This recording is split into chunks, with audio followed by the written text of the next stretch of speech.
Hello, Ram Ram, हर हर महादेव। कैसे हैं आप सब? आई होप बहुत अच्छे होंगे। सुबह का टाइम हो रहा है। वैसे तो हम लोग 5 बजे के अराउंड उठ जाते हैं, लेकिन हाँ, इस टाइम पे 5:30 पौने 6 के अराउंड टाइम हो रहा है। अरु नहा के आ गई थी और मैं रूम में किसी काम से आई थी। इसको पूजा करते हुए देखा तो सोचा चलो आप लोगों को दिखा देती हूँ। ये चीज़ें बच्चों को सिखाने की ज़रूरत नहीं पड़ती। अगर आपके घर का माहौल ऐसा है तो बच्चे खुद ही सीखते हैं। तो आप में से बहुत सारे लोग बोलते कमेंट करके कि आपके बच्चों के संस्कार बहुत अच्छे हैं। अभी मैं किचन में आ गई हूँ, बच्चों के लिए लंच तैयार कर रही हूँ। रेसिपी शेयर नहीं कर पाऊँगी, माफ़ी चाहूँगी। अगर आप लोग रेसिपी चाहते हैं तो कमेंट में बताना। बहुत ईजी वीजी सी ये सब्ज़ी बनाई है मैंने, बच्चों को बहुत पसंद आती है। बस इसके अंदर आलू हैं और बीन्स हैं और बारीक बारीक कटी हुई गाजर हैं। तो सब्ज़ी मेरी बनने रख दी है। उसके बाद मैं पराठे बनाने लग गई हूँ। घी वाले पराठे मैं बच्चों को बना के देती हूँ। मतलब वैसे हमारे यहाँ घी वाले पराठे ही ज़्यादातर खाए जाते हैं। हम दोनों पराठे थोड़ा कम ही खाते हैं, वैसे हम इतने मुटियार हैं। तो बच्चों के लिए घी वाले पराठे बनाती हूँ भर के, और घी से ही सेक के भी बनाती हूँ। सारी माएँ ऐसे ही करती होंगी। इससे क्या होता है, हमको ये लालच रहता है कि बच्चा हमारा खा ले किसी भी तरीके से। और जब स्कूल में बच्चे लंच में खाना लेके जाते हैं ना, तो बच्चे एक दूसरे को देख के खाते हैं। और फिर वहाँ पे ना उनको टीचर का भी डर रहता है कि टीचर हमें टोक ना दे, कुछ बोल ना दे। तो ईवा का मुझे ज़्यादा रहता है। अरु तो जैसे बड़ी हो रही है धीरे धीरे, तो उसको तो अपनी पूरी डाइट चाहिए होती है। ईवा का थोड़ा सा रहता है, उसको बिठा के खिलाना पड़ता है हमें। आप लोग देखते ही हो। हाँ, ये है कि स्कूल में बच्चों के साथ वो भी धीरे धीरे खाना सीख रही है। तो पराठे मैंने बना लिए हैं। नई नई शेप के पराठे बना के देती हूँ तो इनको थोड़ा और ज़्यादा अच्छा लगता है जब ये अपना लंच खोल के देखती हैं। ये स्क्वायर शेप में है, ट्रायंगल में है, तो अच्छा लगता है थोड़ा। तो आप लोग भी ट्राई कर सकते हैं। वैसे मुझे लगता है कि माएँ इतना सब कुछ बच्चों के लिए करती ही होंगी। तो आलू का लंच लगा रही हूँ। पराठे मैंने रख दिए फोल्ड करके, उसके लिए 4 से 5 बादाम रख देती हूँ। ऐसा नहीं है कि डेली डेली ही रखती हूँ, डेली उसको सिर्फ खाने के लिए देती हूँ 3-4 बादाम। बाकी अगर उसका कभी मन नहीं होता है खाने का तो मैं उसके लंच में रख देती हूँ। स्कूल में वो अच्छे से खा लेती है। और एक साइड थोड़े अमरूद काट के रख दिए हैं। घर में जो भी फ्रूट है आप रख सकते हैं। वो अमरूद है, नाशपाती इन दिनों चल रही हैं, या फिर सेब, कुछ भी। तो बच्चों का ये रहता है कि अगर लंच में आप कुछ भी दे रहे हैं ना, तो बच्चे ज़्यादातर फिनिश करके ही आते हैं। और अभी मैं लगा रही हूँ ईवा का लंच। तो ईवा का डेली रहता है कि उसको चेक ज़रूर करना होता है कि आज उसके लंच में क्या क्या रखा है, क्योंकि बहुत सारी चीज़ें ऐसी होती है कि ईवा खा नहीं पाती है। आपको पता है उसके टीथ की प्रॉब्लम है, तो सब सोच समझ के उसके लिए करना होता है। पराठा अभी फिर भी खाने लग गई है। और टचवुड की उसके टीथ ना अब नए नए आने लग गए हैं। नीचे वाले टीथ उसके टूट रहे हैं, उसकी जगह नए टीथ आ रहे हैं। तो थोड़ा ध्यान रखना होता है उसके लिए हमें। जैसे आप देख रहे हैं, मैं अमरूद जो है वो छील के और उसके बीज निकाल के तब उसको देती हूँ, क्योंकि आपने देखा है, शायद मैंने आपको कभी दिखाया भी होगा, उसके जो टीथ है ना, तो उनमें गड्ढे गड्ढे से भी हो रखे हैं। तो डर लगता है कि कहीं बीज ना फंस जाए, फिर उसके दांत दुखने भी लगते हैं, फूलने लगते हैं वो। तो अभी दोनों के लंच तैयार हो गए हैं। ये लंच बहुत अच्छे हैं, मैंने कल भी आपको दिखाए थे, आज पैक करते हुए दिखाए हैं। कमेंट भी आया था कि लंच बॉक्स बच्चों के अच्छे हैं, स्टील के लंच बॉक्स हैं। हाँ, तो ये मैंने अभी उनको गिफ्ट किए हैं कुछ टाइम पहले ही। दोनों को बहुत पसंद आए। मैं प्लास्टिक के लंच बॉक्स में देती थी ना, तो मुझे भी थोड़ा अजीब लगता था। मैं सोचती थी कि हाँ, मुझे अपने बच्चों के लिए ख़रीदने हैं। तो अभी दोनों के लिए दूध तैयार कर रही हूँ।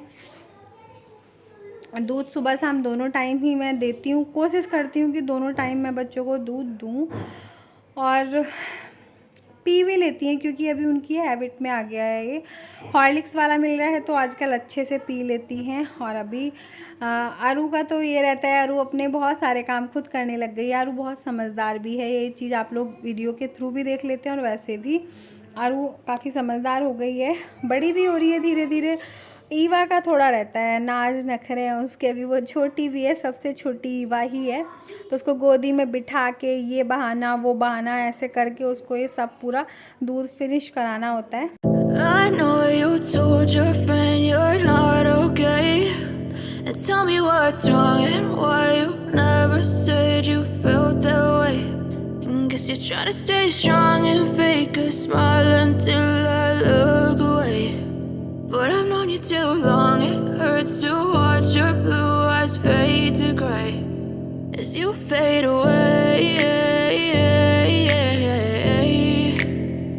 as you fade away. Yeah, I'm back. अभी बच्चे स्कूल जा चुके हैं, ये भी ऑफिस जा चुके हैं। जितनी देर ये घर में रहते हैं मैं काम नहीं कर पाती हूँ। मुझे ऐसा लगता है कि मुझे थोड़ा टाइम इनके साथ बैठना चाहिए, बातें करनी चाहिए, क्योंकि ना टाइम मिल ही नहीं पाता है। शाम को ही आते हैं तो बच्चे भी सब रहते हैं घर में, तो कुछ बातें ऐसी होती है जिनको करने के लिए ना माहौल शांत चाहिए। और होता है ऐसे फ्यूचर प्लानिंग करते हैं या कुछ भी ऐसी बातें करते हैं, बच्चों के साथ बैठ के नहीं हो पाती। तो सुबह सुबह हम चाय पीते हैं इनके जाने के बाद और कुछ बातें करते हैं, थोड़े मोड़े अपने काम निपटा लेते हैं। तो अभी ये ऑफिस जा चुके हैं, फिर उसके बाद मैं लग गई हूँ अपने कामों में। और अभी हमारे बर्तन रखने का जो स्टैंड है वो नहीं है। अब आप सोचो मैं इतनी छोटी सी टोकरी में सारे बर्तन कैसे एडजस्ट करती हूँ। आप देख सक रहे होंगे कि पूरा सिंक बर्तनों से भरा पड़ा है और ये सारे बर्तन इस टोकरी में एडजस्ट कर लूँगी मैं, आप लोग देखना अभी। तो अभी यहाँ बर्तन सब धुलने में, साफ़ करने में लगी हुई हूँ। और ये मैं ऐसे करती हूँ चौथे पाँचवें दिन ये टोकरी में साफ़ कर देती हूँ, क्योंकि जैसे पानी कभी कभी रुक जाता है ना तो एक गंदी सी स्मेल आ जाती है, फिर चिपकन चिपकन टाइप का हो जाता है। तो ये चौथे पाँचवें दिन में इसके सारे बर्तन पलट के ना सिंक में और पूरा टोकरा वोकरा, ये टोकरी ही बोलूँगी, टोकरा तो नहीं है, साफ़ कर देती हूँ। और बहुत सारी चीज़ों के साथ मुझे अभी भी एडजस्ट करना पड़ रहा है। शायद आप लोग देख पा रहे होंगे, शायद नहीं भी, क्योंकि बहुत सारे लोग तो हैं जो मुझे बहुत टाइम से देख रहे हैं, तो उनको पता है कि हम लोग कैसे रहते थे। एकदम पूरा हमने घर लिया हुआ था रेंट पे, पूरा फ्लैट टाइप का था वो, सेपरेट एकदम से। और हमारे पास लगभग गृहस्थी का सारा ही सामान था, मतलब ऐसा था कि मुझे किसी भी चीज़ में एडजस्ट नहीं करना पड़ रहा था। उसके बाद हम लोग घर पे रहे, वहाँ पे भी सब कुछ ही था। अभी जब हम वापस से काशीपुर शिफ्ट हुए हैं तो अभी हमें बहुत सारी चीज़ों के साथ एडजस्ट करना पड़ रहा है। जैसे कि आप यहीं देख सकते हैं कि मेरे पास बर्तनों का स्टैंड नहीं है और मैं लेने वाली भी नहीं हूँ अभी, क्योंकि अभी मुझे ऐसा लगने लग गया कि मैं इन चीज़ों में बिल्कुल भी पैसा वेस्ट नहीं करने वाली क्योंकि हमारे पास है। बस ये है कि मुझे गांव से लेके आना अब थोड़ा सा अजीब लगता है, तो इससे ही काम चलाएंगे। वैसे मैं एक चीज़ और नोटिस करती हूँ कि हम ना खुद को जितना बढ़ा लेते हैं, अपना एरिया जितना बढ़ा लेते हैं, आप समझ रहे होंगे, एरिया मीन्स कि जितनी जगह की हम आदत डालने लगते हैं, जितनी चीज़ों की आदत डालने लगते हैं, तो हमारे दिमाग में बस वही सब बैठ जाता है कि हम इतने में ही कर पाएंगे, इससे कम में हम नहीं कर पाएंगे। तो अभी मैं देख रही हूँ कि एक छोटी सी टोकरी में जो ये बर्तन है, इसी में हमारा सबका चल रहा है। और कभी कभी ऐसा टाइम था कि पूरा एक मेरा स्टैंड लगा हुआ था, उसमें पूरे खचाखच बर्तन भरे हुए थे। उसके बाद एक टोकरी और ऐसे ही रखी रहती थी, वो भी बर्तनों से भरी हुई थी, तब भी बर्तन कम लगते थे। आप सोचो इतने बर्तनों में भी हम एडजस्ट कर रहे हैं। तो मुझे लगता है कि लाइफ को जैसा भी आपको टाइम मिल रहा है, मतलब कि जैसे भी आपको मिल रहा है उसमें एडजस्ट करना चाहिए, तो इंजॉय करना चाहिए। बस ये नहीं कि इन चीज़ों को लेके आप परेशान हो जाओ। मेरे में ये कभी नहीं रहा है कि मेरे पास ये नहीं है तो मैं कैसे करूँगी, मेरे पास ये चीज़ नहीं है मैं कैसे करूँगी। अगर है तो भी सही है और नहीं है तो भी सही है। वैसे भगवान की कृपा है हमारे पास सब कुछ, लेकिन अभी थोड़ी सी प्रॉब्लम है हमारे साथ चल रही हैं। आप लोगों को पता ही है, नई नई शिफ्टिंग की है तो बहुत सारी चीज़ें हमारे पास नहीं है। तो धीरे धीरे ठीक होगा सब कुछ, आपके देखते देखते ही होगा। बस आप लोग बने रहना मेरे ब्लॉग्स में। और ये स्टैंड में बहुत सारे सामान एक्स्ट्रा वाले हो रहे थे, जैसे कि अभी बहुत सारे डब्बे डुब्बे भी मेरे पास नहीं हैं, तो मैं सामान ना पॉलीथीन से, मतलब जिसमें रैप होके आता है उससे मैं पलट के नहीं रखती। मुझे जितना यूज़ करना होता है यूज़ कर लेती हूँ, बाकी सब ऐसे रखा रहता है। तो अभी डब्बे डुब्बे भी नहीं लेके आ रही। ये एक स्टैंड था जो मैंने गाँव से मंगवा लिया था, इसमें बहुत सारा सामान मैं रख लेती हूँ।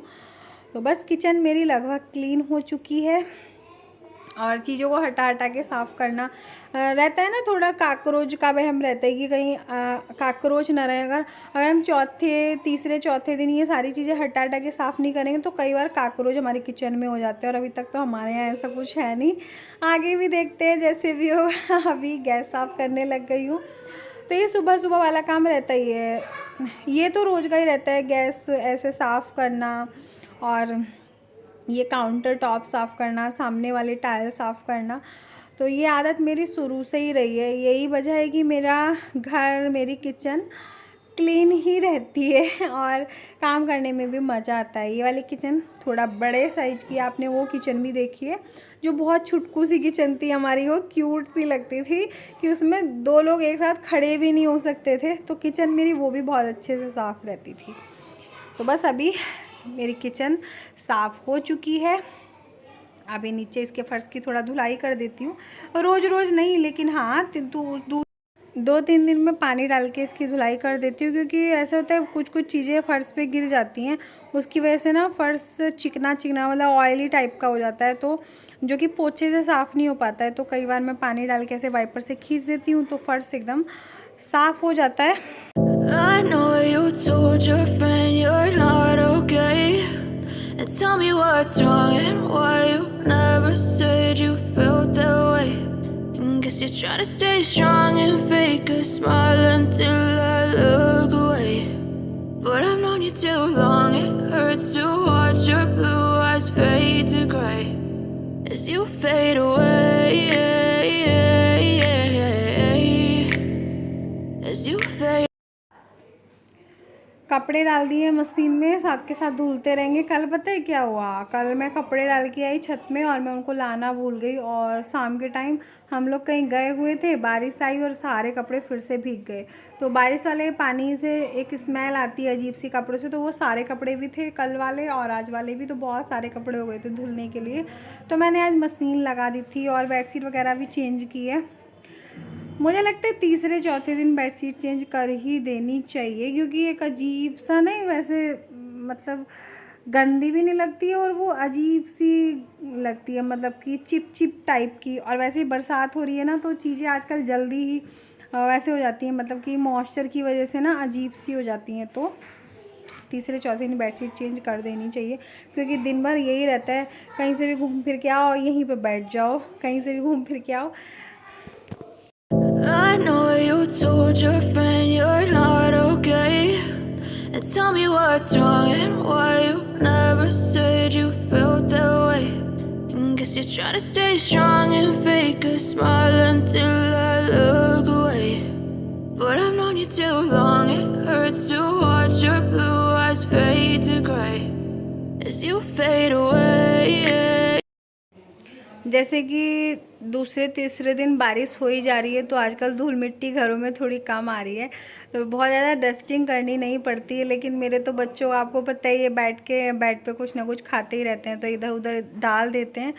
तो कितनी बार ऐसा होता है ना, खाने पीने की चीज़ें पड़ी रहती हैं। तो फिर से एक बात बोलूँगी कि कॉकरोच आ जाते हैं, और अगर एक कॉकरोच आपके घर में आ गया तो समझ लो कि एक अड्डा बन जाता है, कॉकरोच बहुत सारे इकट्ठे हो जाते हैं। तो ये सब चीज़ों का ध्यान रखना ही पड़ता है। और एलईडी साफ़ करने में मुझे बहुत डर लगता है, सच बता रही हूँ, बस मुझे डर लगता है कहीं गिर ना जाए। तो मैं पूरी कोशिश करती हूँ एलईडी में इनसे ही साफ़ करा लेती हूँ। लेकिन हाँ, कभी कभी कर लेती हूँ, क्योंकि वो ऊंचाई पे लगी हुई है ना, तो मुझे पूरे तामझाम करने पड़ते हैं, चेयर खिसकाओ, ये करो वो करो, तब कहीं जाके मैं एलईडी साफ़ करती हूँ। और बड़ा अच्छा लगता है आजकल, मतलब हमारे रूम में भी एलईडी लग गई है फाइनली। और ये कूलर साफ़ करना, इन सारी चीज़ों का ये डेली का रहता है। तो बहुत सारे लोगों के मन में रहता है ना, जैसे कि आपका घर इतना साफ़ क्यों रहता है, तो यार एक एक चीज़ पे हम लोग कपड़ा मारेंगे, डेली डेली उनको साफ़ करेंगे तो किसी का भी घर साफ़ ही रहेगा। अगर आप डेली भी नहीं कर सकते ना, तो तीसरे दिन भी करोगे ना, तो तब भी आपकी चीज़ें साफ़ ही रहेंगी। तो घर चाहे कैसा भी हो, छोटा बड़ा, बहुत सारी फैसिलिटी हो ना हो, लेकिन ना जितना भी आपके पास है ना, उन सब चीज़ों को केयर के साथ रखो, उनकी देखभाल करो, साफ़ सफाई करो, तो चीज़ें अपने आप ही अच्छी लगने लगती हैं। जाते जाते आपके साथ एक रेसिपी शेयर कर रही हूँ, आलू शिमला मिर्च की सब्ज़ी की रेसिपी है ये। तो तेल कढ़ाई में हो चुका है और अभी इसमें डालेंगे जीरा, और उसके बाद डालेंगे हींग और जीरा तो ऑलमोस्ट सारी सब्जियों में ही पड़ता है। ज़्यादातर मैं जीरे से ही सब्ज़ी छौंकती हूँ, लेकिन बहुत सारी चीज़ें ऐसी होती है अगर आप मेथी से छौंकते हैं ना, तभी भी उनका टेस्ट बहुत अच्छा आता है। और जैसे हींग जीरा हो गए, मैंने उसमें प्याज डाल दिए। और अभी क्या करना है, आपको प्याज को अच्छे से भून लेना है, जब तक कि वो अच्छे से गोल्डन ब्राउन ना जाए, बहुत ज़्यादा भी नहीं भूनना, हाँ बस उसका थोड़ा कलर चेंज हो जाए, वो हल्की गोल्डन ब्राउन हो जाए। उसके बाद आपको करना है क्या है, इसमें मसाले डाल देना है। बहुत सिंपल सी आलू शिमला मिर्च की सब्ज़ी बनने वाली है, लेकिन बहुत ज़्यादा टेस्टी होने वाली है। आप लोग कैसे बनाते हैं कमेंट में बताना। इसी तरीके से बनाते हैं, आपका तरीका चेंज है। तो अभी मैंने मसाले डाल दिए, जैसे कि हल्दी, मिर्च और धनिया। मसाले आप इतने ही डालें जितना आप पसंद करते हैं, तेल भी उसी हिसाब से डालें। और उसके बाद मसाला भूनने के बाद बस सब्ज़ी को डाल दें। मेरे को किसी ने कमेंट करके बताया था कि आप ना टमाटर भूनने में ना डाल के शिमला मिर्च आलू के साथ ही डालें, तो आपकी सब्ज़ी पे जो एक ऑयल जैसा दिखता है ना, वो दिखेगा। मुझे रहता था ना, जैसे मैं प्याज टमाटर सब भून के और तब सब्ज़ी डालती थी, तो वो ऑयल जैसा नहीं दिखता था, अजीब सा एक पानी पानी जैसा सब्ज़ी में हो जाता था। अभी नहीं होता है जब से मैंने ऐसे बनानी शुरू की है। और लास्ट में हमने डाल दिया है टेस्ट के हिसाब से नमक। इसको बहुत ज़्यादा आपको नहीं भूनना है, बस 3-4 मिनट इसको अच्छे से चलाएं। और उसके बाद आपको क्या करना है, आप अगर थोड़ी पानी वाली खाना चाहते हैं तो अभी इस टाइम पे आप इसमें पानी डाल सकते हैं। अगर आप सूखी खाना चाहते हैं तो बस इसको ढक के और 2-4 मिनट पकने दें, आपकी सब्ज़ी बनके तैयार है। कैसा लगा आपको आज का वीडियो कमेंट में बताना। पसंद आया हो तो लाइक, और चैनल पे पहली बार आ रहे तो सब्सक्राइब करें।